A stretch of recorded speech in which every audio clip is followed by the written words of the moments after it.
Alright, time to kick some ass. Hello and welcome to PGG. Yes, you are correct. We are now in a new set. This is our basement. This is where we make videos from now because apparently we can't afford rent anymore because the viewers are down and the subscribers are down. And now we are literally basement dwellers. We are yet to grow our neckbeards, but we will get there, guys. We're with you on this. Let's do some news.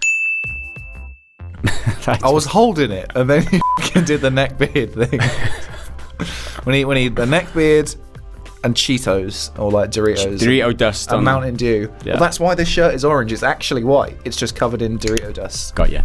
Devil May Cry 5 is the latest game by gaming giant Capcom, with most critics being very positive. The game currently sits at an 88 on Metacritic based on 49 reviews, 46 of those being positive and only 3 mixed. IGN gave the game a 9.5, praising its combat, story, and character progression. The combat is the strongest the series has seen to date, the story does a great job of balancing all 3 of its main characters, and doling out rewarding bits of its mysterious story at an enticing pace. Game Informer awarded it a more modest 8.5, but laments that some editions don't add much, and some even hold it back. This entry has the series' signature over-the-top style, but not all of the additions feel like steps forward. Eurogamer awarded the game its recommended badge, praising the traditional feel of the game. Capcom returns to its trusted formula for something that plays like an outrageously pretty PS2 game, and that's a very good thing. One of the lowest reviews comes from True Gaming, who place it at the still admirable 7. They give credit to the game's presentation, praising the music, visuals, and gameplay, but criticize the story. For everything Devil May Cry 5 does right, it does something wrong. The good graphics, the fantastic music, and the new gameplay ideas are watered down by the weak, uninteresting story and its repetitive experience that will leave fans with a mediocre experience. The critics are enjoying that the game does exactly what the series does best, the over-the-top hack-and-slash gameplay with fun characters and exciting weapons. It looks like it does this in a way that may seem dated to some players, but seems to come across more like old-school game design done really well. Nero looks sharper and more varied thanks to Devil Breaker arms, V seems to bring a unique, fresh approach to the series, and Dante looks better than ever, reminding fans why he is the king of hack-and-slash. The gameplay spread of all 3 characters is much more balanced than it was in DMC4. The game's biggest weaknesses seem to be a lack of varied environment and a somewhat convoluted story that jumps about in time. When it comes to the microtransactions, they are apparently completely avoidable and unnecessary for acquiring everything, but that ultimately begs the question of why the hell they are even there in the first place. All about the money, right? All that paper. All about that digital money. paper. Why is it there in the first place? Completely avoidable, which is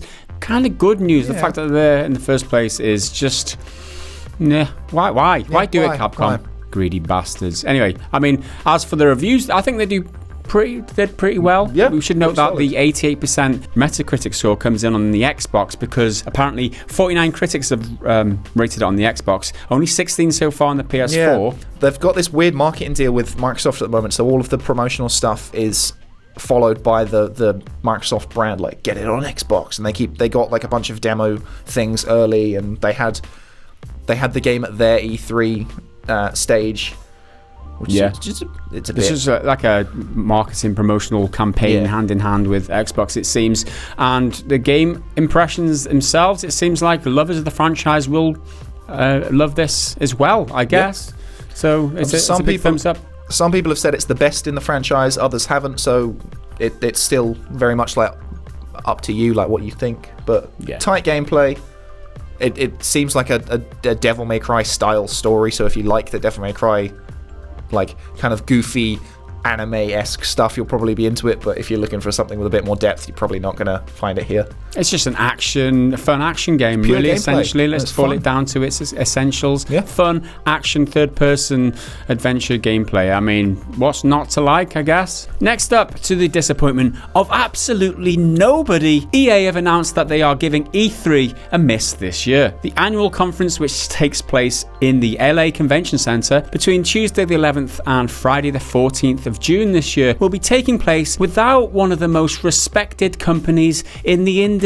But enough about Sony. EA announced officially on their website yesterday that they will not be attending E3 either, which means that we will just have to make do without excessive overhyping of their upcoming games at the event. Last year's showing by EA was underwhelming at best. One particular lowlight was having to endure an on-stage 1v1 competitive multiplayer match showcasing the latest cash grab proud bastard child of a beloved gaming franchise coming to a mobile phone near you in the form of Command & Conquer Rivals. Too bad nobody had the decency to drown that bastard at birth. Instead, this year, EA will be focusing all their efforts on their own event, EA Play, which is now in its 4th year. It will happen on June the 7th, 4 days before E3. It will be free for all to attend, but let's be honest here, who's going to pay to go and watch that shit show? And it will include hands-on with some of their biggest games.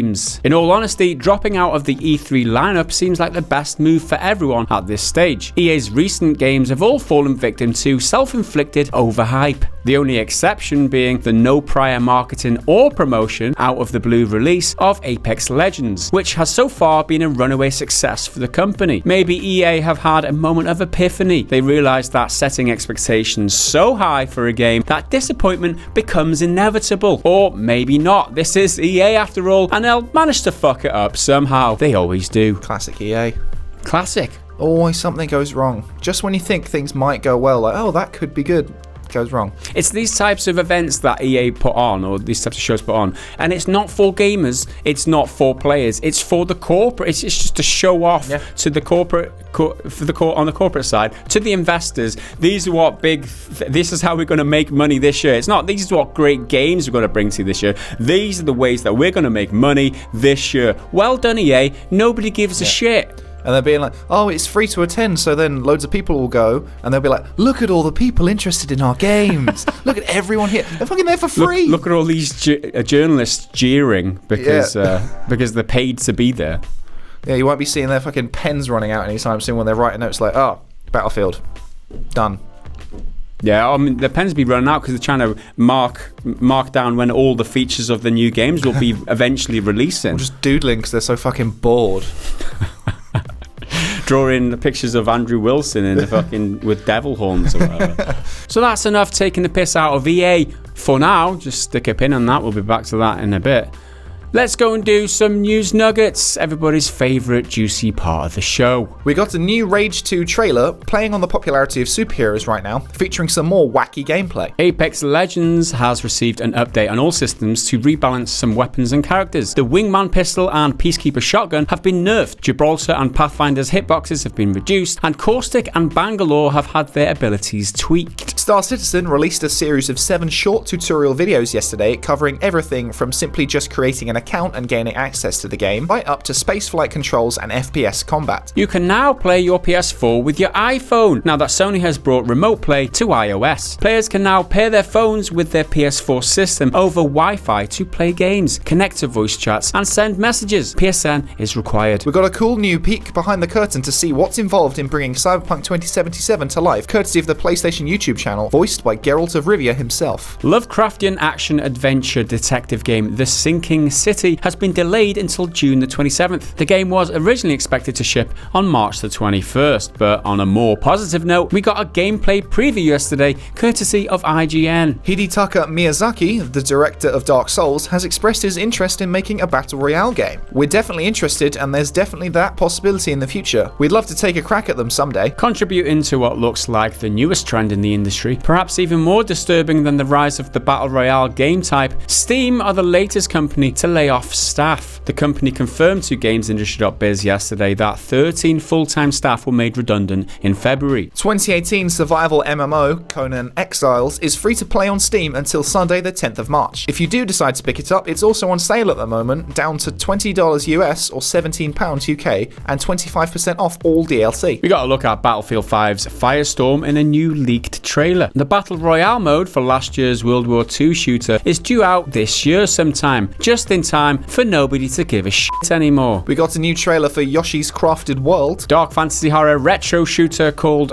Wrath Aeon of Ruin was announced with a trailer. It comes from 3D Realms, the creators behind Duke Nukem 3D. Just Cause 4, Lego Batman 2, F1 2018 and Fallout 4 were all announced to be coming to Microsoft Game Pass in March. So that's it for your gaming news nuggets today. If you want to check out anything that we've mentioned, all the links to everything that we have mentioned is in the description of this video, so go and check them out, and you are most welcome. Let's move on now to Joke of the Day. Woo! So today I'll be reading and Henry will be receiving. Enduring.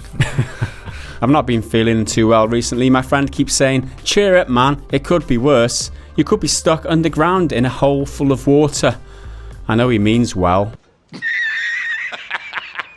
Good, right? I've not heard that before. Good, right? Yeah, I mean, that was an original. Probably an original from Metal Shark. Thanks for the contribution, dude, on the PGG Discord Dad Jokes channel. In case you hadn't noticed, Anthem has a ton of problems. BioWare and EA's loot shooter / Iron Man simulator has been dogged by various glitches, server issues, and full system crashes. Now, according to a post on Reddit, the latest of Anthem's issues is that the first weapon you get in the game is actually the most powerful. The level 1 Defender rifle is more powerful than Rolner's Blaze rifle, a masterwork weapon that can only be obtained through grinding in the endgame. The Defender rifle can kill a basic Scar Trooper enemy in 4 shots, while the presumably superior masterwork weapon will take 6 shots. Now, 2 shots may not sound like the end of the world, but in a game genre that is literally built around grinding for weapons, this renders the entire ordeal completely pointless, because you already have the best weapon from the start. Essentially, we have a loot shooter where the loot is meaningless.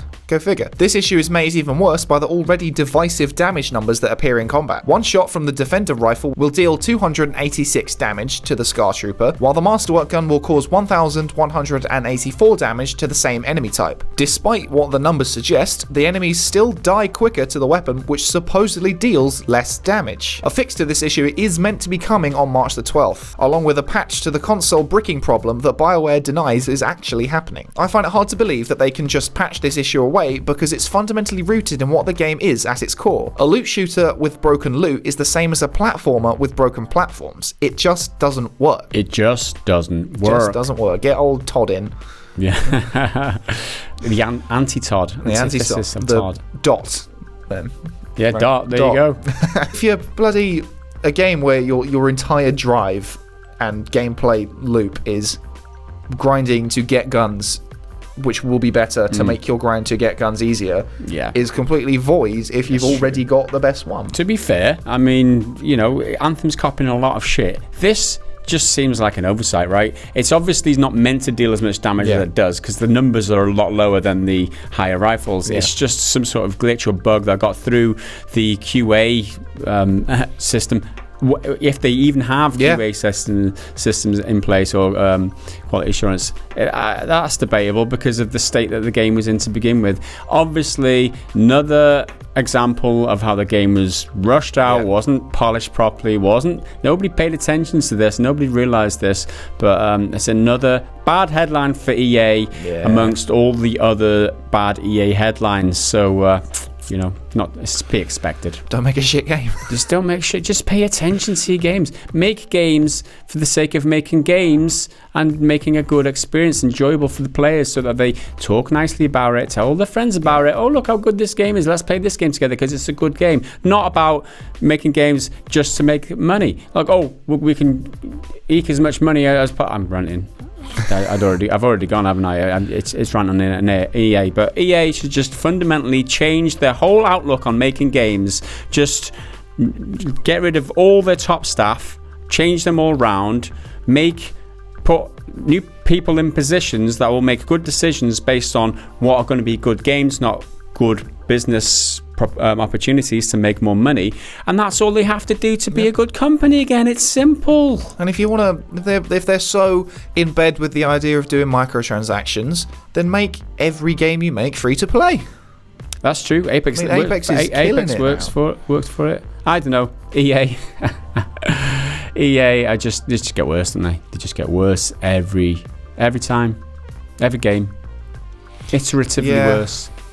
It doesn't even upset me anymore because it's just expected. Here we go. Yeah. There's no disappointment because it's EA. So that's it for your very cheerful news of the week. We will be back again on Monday next week with another daily news roundup, complete with nuggets and dad joke of the day. You can't wait. I can't wait. We're all very highly anticipating it, and it won't be as big a letdown as any EA game or anything else associated with all the shitty things in the games industry. So that is it from Henry and I for now. We will see you again tomorrow. No, next week. That up. See you again. Bye. just Shall I do it again?